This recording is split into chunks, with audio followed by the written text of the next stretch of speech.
Question number 3 है, Rohan's mother is 26 years older than him. The product of their ages 3 years from now will be 360. We will like to find the Rohan present age. तो हमें इसकी present as के बारे में बताना है। वैसे हमें क्वेश्चन में स्टार्टिंग बोल रखा था कि हमें केवल क्वाड्रेटिक इक्वेशन बतानी है, लेकिन हम इसकी फाइंड आउट करके दिखाएंगे किस तरह से हम इसकी एज निकाल सकते हैं। पूरा क्वेश्चन करके दिखाएंगे। इसका जो क्वेश्चन है वो आपको स्क्रीनशॉट में मिल जाएगा लगा हुआ, क्योंकि यहाँ पर बोर्ड पे लिखने के लिए टाइम काफ़ी लगने वाला है, इसलिए हम बोर्ड पर क्वेश्चन ही लिखेंगे। वो दिया है क्वेश्चन आपके लिए, किस तरह से क्वेश्चन अब सॉल्व करना है वो मैं लिख रहा हूँ। क्वेश्चन नंबर NCERT बुक आप खोल लीजिए, NCERT क्वेश्चन नंबर 2 का 3rd पार्ट है। क्वेश्चन नंबर आपको बता दिया है, पेज नंबर आप खुद देख लेना, पेज नंबर भी लिख दिया करूँगा। तो सबसे पहले लिखना है लेट रोहन्स एज को हमने लेट किया है तो x ईयर्स मान लिया कि अभी ये x ईयर्स का होगा। मदर्स एज क्या होगी? इन्होंने कहा था मदर्स एज है उससे 26 ईयर्स ज़्यादा है, ओल्डर है उससे, तो 26 साल उसकी मदर रोहन से बड़ी है। ओल्डर का मतलब बड़ी हो गई। अब क्या बोला इन्होंने कि 3 इयर्स के आफ्टर, तो हम लिखेंगे 3 साल के बाद इनकी एज क्या होगी? 3 years after 3 years Rohan's age x + 3 years हो जाएगी, x + 3 इयर्स हो जाएगी। और मदर्स एज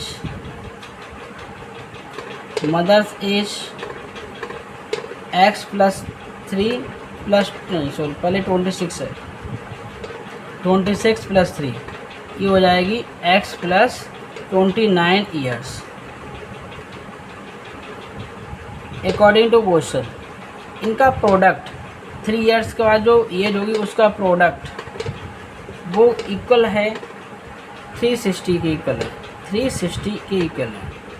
अब इसका क्वाड्रेटिक इक्वेशन पहले बताना है, तो x की मल्टीप्लाई इससे करेंगे, x स्क्वायर हो जाए। मैंने आपको बताया था आइडेंटिटी लगा लो, 3 + 29 x और 3 × 29 = 360। ये आ गया x स्क्वायर प्लस का हो गया 32x, मल्टीप्लाई करें 3 × 9 = 27, 2 कैरी 6 × 8 360। इधर ले आओ, सब्ट्रैक्ट कर दो, 32x + 87 - 360 = 0। सब्ट्रैक्ट कर लेंगे, 10 में से 3 जाएगा, 10 में से 7 गया तो 3 बचा, 5 15 में से 8 जाएंगे, 7 यहाँ रह गया 2, इससे फैक्टर करने हैं। ये हो गया, this is a quadratic equation. अगर आपसे केवल यहीं तक पूछा जाता तो ये आंसर हो गया। अब इस क्वाड्रेटिक इक्वेशन का सलूशन करना है तो मुझे इस वाली वैल्यू के फैक्टर करने पड़ेंगे। 2 3 इसके फैक्टर कर लो, 3 से होगा, 3 9 जा 3 बन जा, 3 से 3 2 जा 6, 3 2 जा 6, 3 7 जा 3 7 जा 21 और 3 9 जा हो जाएगा, 3 3 जा 9, 3 1 जा 3। आपको प्लस करके लगाना है 32, तो ये कैसे आएगा? 3 3 जा 9 और 9 ये आ जाएगा कितना? 27। तो 27, अच्छा ये मिस्टेक होगी, ये वैल्यू माइनस की तो यहाँ पर माइनस साइन आएगा क्योंकि माइनस की वैल्यू बड़ी होती है। तो ये सब्ट्रैक्ट कर लेके लाना है मेरे लिए 32।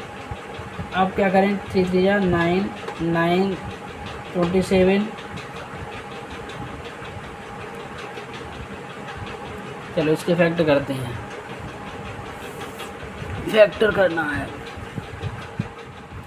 नेक्स्ट हमारा 4th क्वेश्चन है, 4th पार्ट। उसमें कहा है कि a train travels a distance of 480 kilometres at a uniform speed. if the speed had been 8 kilometer per hour less, then it would have taken 3 hours more than cover the same distance. We need the find the speed of train. तो हमें इसकी quadratic equation बनानी है। हमसे starting में question में यही पूछा गया है, इसका क्वाड्रेटिक इक्वेशन बताइए।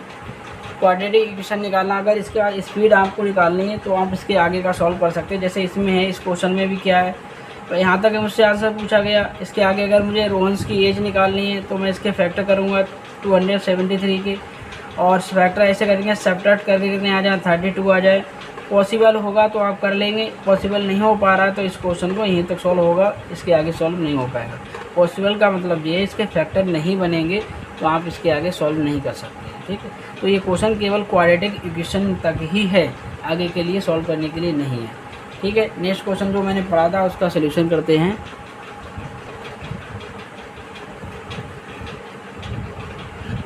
Question number fourth part, question number 2 का फोर्थ पार्ट कर रहे हैं NCERT। क्वेश्चन बुक आप खोल लें, उसमें क्वेश्चन नंबर 2 का फोर्थ क्वेश्चन है। जो क्वेश्चन नंबर बुक में है वही नंबर यहाँ पर लिखा जा रहा है। तो आपको क्वेश्चन आपके पास सामने नहीं है तो आप बुक खोल कर देखें और उसका सलूशन देखें। मैं स्क्रीनशॉट में इसका क्वेश्चन है वो लगा देंगे, हिंदी और इंग्लिश दोनों में लगा देंगे। तो पहली बात हमारे इसमें पूछा है कि हमें लेट करनी पड़ेगी ट्रेन की speed. Let speed of train, speed of train, speed of train हमने ले ली x किलोमीटर पर आवर्स, और टोटल डिस्टेंस जो है कितनी है, टोटल डिस्टेंस जो है हमारे पास 480 किलोमीटर्स है। तो टाइम निकालना है कि टाइम हम निकालेंगे इसमें, तो देयरफॉर टाइम टेकन टाइम क्योंकि ट्रेन के द्वारा कितना समय लिया गया, क्या फार्मूला होता है, टाइम t इक्वल टू होता है, टाइम होता है डिस्टेंस अपॉन स्पीड। तो डिस्टेंस हमारे पास 400 अपॉन x हो जाएगा, ये हमारे पास टाइम हो गया। टाइम इस तरह से निकालेंगे, आवर्स, इतने आवर्स लगेंगे। अब उन्होंने बोला था कि हमारी जो स्पीड है, स्पीड जो कम कर दी जाए। If the speed of train, या स्पीड लिखोगे, speed had been 8 kilometre per hours less, कम कर दीजिए, तो न्यू स्पीड कितनी हो जाएगी। तो आपकी ये हमारे मैं लिख ले रहा हूँ new speed of train.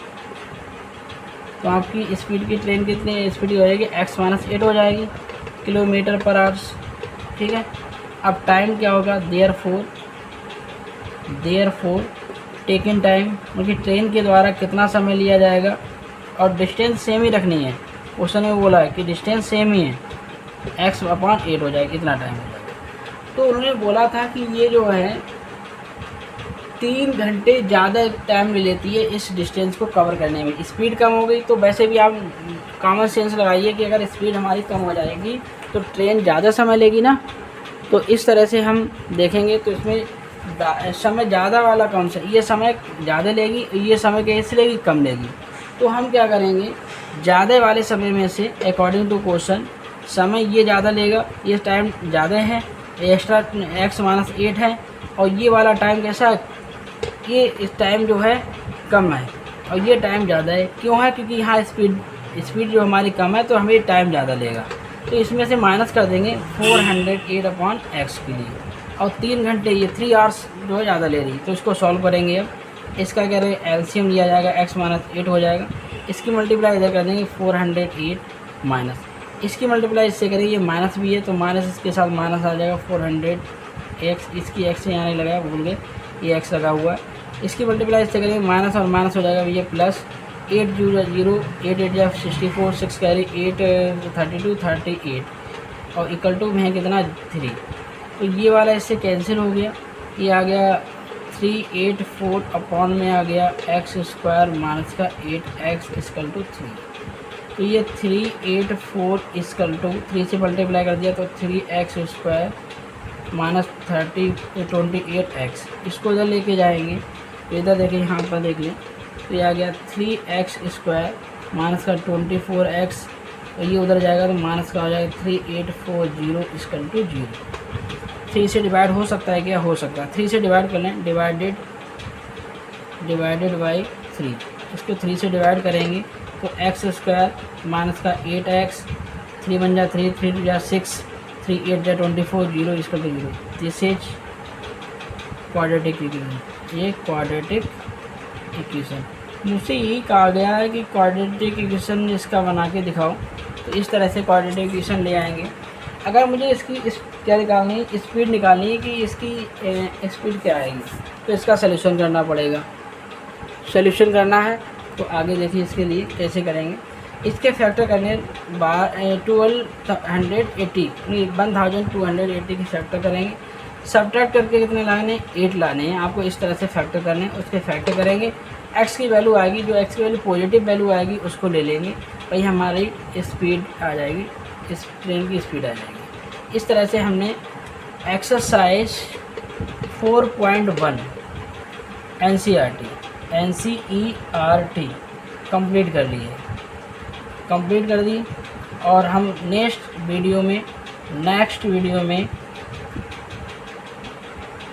Video में एक्सरसाइज 4.2 करेंगे।